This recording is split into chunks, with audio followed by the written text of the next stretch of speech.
ಗುಜರಾತ್ನಲ್ಲಿ ಹರಡ್ತಾ ಇದೆ ಹೊಸ ವೈರಸ್ ಚಂಡೀಪುರ ಅನ್ನುವಂಥ ಒಂದು ವಿಶೇಷವಂತ ವೈರಸ್ ಮತ್ತೆ ಈಗ ಹುಟ್ಕೊಂಡ್ಬಿಡಿದೆ. ಈ ವೈರಸ್ನ ಆರ್ಭಟ ತುಂಬ ಜಾಸ್ತಿ ಆಗ್ತಾ ಇದೆ. ಗುಜರಾತ್ ಭಾಗದಲ್ಲಿ 5 ಮಕ್ಕಳನ್ನು ಈಗಾಗಲೇ ಬಲಿ ಪಡೆದಿದೆ. 5 ಮಕ್ಕಳು ಸಾವನ್ನಪ್ಪಿದ್ದು, 3 ಚಿಕಿತ್ಸೆ ಮುಂದುವರಿತಾ ಇದೆ. ಗುಜರಾತ್ನ ಸಬರ್ಕಾಂತ್ ಜಿಲ್ಲೆಯಲ್ಲಿ ಕಾಣಿಸ್ಕೊಂಡಿರುವಂಥ ವೈರಸ್ ಇದು.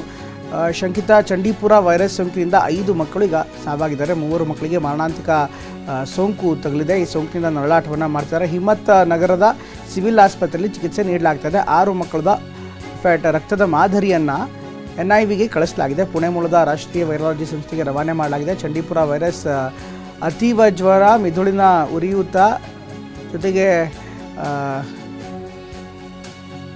ಬೇರೆ ಸಮಸ್ಯೆಗಳು ಕಾಣಿಸ್ತಾ ಇದೆ. ಇನ್ಫ್ಯಾಕ್ಟ್ ಚಂಡೀಪುರ ವೈರಸ್ನಿಂದ ಅತೀವ ಜ್ವರ, ಮೆದುಳಿನ ಉರಿಯೂತ ಉಂಟಾಗ್ತಾ ಇದೆ. ಅದೇ ರೀತಿ ಈ ಸೊಳ್ಳೆಗಳು ಉಣ್ಣೆಗಳಿಂದ ಹರಡುತ್ತೆ ಅನ್ನುವಂಥ ಮಾಹಿತಿ ಲಭ್ಯವಾಗ್ತಾ ಇದೆ. ಈ ಬಗ್ಗೆ ಇನ್ನಷ್ಟು ಹೆಚ್ಚಿನ ಮಾಹಿತಿಯನ್ನು ನೀಡ್ತಾರೆ ನಮ್ಮ ಪ್ರತಿನಿಧಿ ಹರೀಶ್.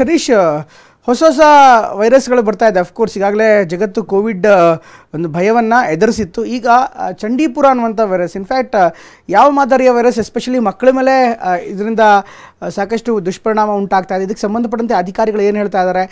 ತುಂಬ ಆತಂಕ ಪಡುವಂಥ ಸನ್ನಿವೇಶ ಏನಾದ್ರು ಇದೆಯಾ? ಪ್ರಮೋದ್, ಈಗ ಮಾನ್ಸೂನ್ ಶುರುವಾಗಿದೆ. ಗುಜರಾತ್ ಸೇರಿದಂತೆ ರಾಜಸ್ಥಾನದಲ್ಲೂ ಕೂಡ ಮಾನ್ಸೂನ್ ಶುರುವಾಗಿರುವಂತಹದ್ದು. ಈ ವೈರಸ್ ಈ ಭಾಗದಲ್ಲಿ ಹೆಚ್ಚಾಗಿ ಕಂಡು ಬರುತ್ತೆ.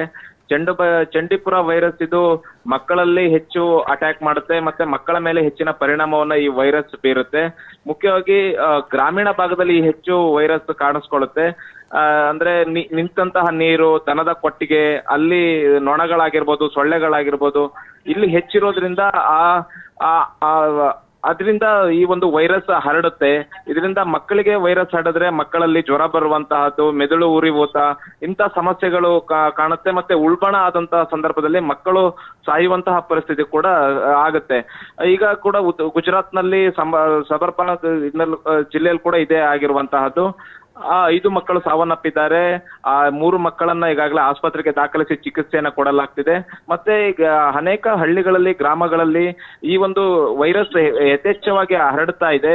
ಅಲ್ಲಿನ ಜಿಲ್ಲಾಧಿಕಾರಿ ಆಗಿರ್ಬೋದು, ಸರ್ಕಾರ ಆಗಿರ್ಬೋದು, ಜನರಿಗೆ ಜಾಗೃತಿಯನ್ನ ಮೂಡಿಸ್ತಾ ಇದ್ದಾರೆ. ಮನೆ ಮನೆಗೆ ತೆರಳಿ ಸ್ವಚ್ಛತೆಯನ್ನ ಹೇಗೆ ಇಟ್ಕೋಬೇಕು, ಮನೆ ಸುತ್ತಮುತ್ತ ನೀರ್ ನಿಲ್ಲದ ಹಾಗೆ ಹೇಗೆ ನೋಡ್ಕೊಳ್ಬೇಕು, ದನದ ಕೊಟ್ಟಿಗೆ ಆಗಿರ್ಬೋದು, ಇಲ್ಲಿ ಗಂಜಲಾಗಿರ್ಬೋದು, ಈ ತರದ ವಸ್ತುಗಳನ್ನ ಹೆಚ್ಚು ಶೇಖರಿಸಿ ಇಡಬಾರ್ದು. ಅಲ್ಲಿಂದ ನೊಣಗಳು ಉತ್ಪತ್ತಿ ಆಗುತ್ತೆ.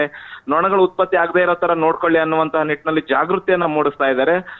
ಇದು ಹೆಚ್ಚು ಹರಡ್ತಾ ಇರೋದ್ರಿಂದ ಸರ್ಕಾರ ಕೂಡ ಅಲರ್ಟ್ ಆಗಿದೆ. ಮತ್ತೆ ಹಳ್ಳಿಗಳಲ್ಲಿ ಜಾಗೃತಿಯನ್ನು ಕೂಡ ಮೂಡಿಸಲಾಗ್ತಿದೆ. ಪ್ರಮೋದ್, ಥ್ಯಾಂಕ್ ಯು ಹರೀಶ್ ಎಲ್ಲ ಮಾಹಿತಿಗಾಗಿ.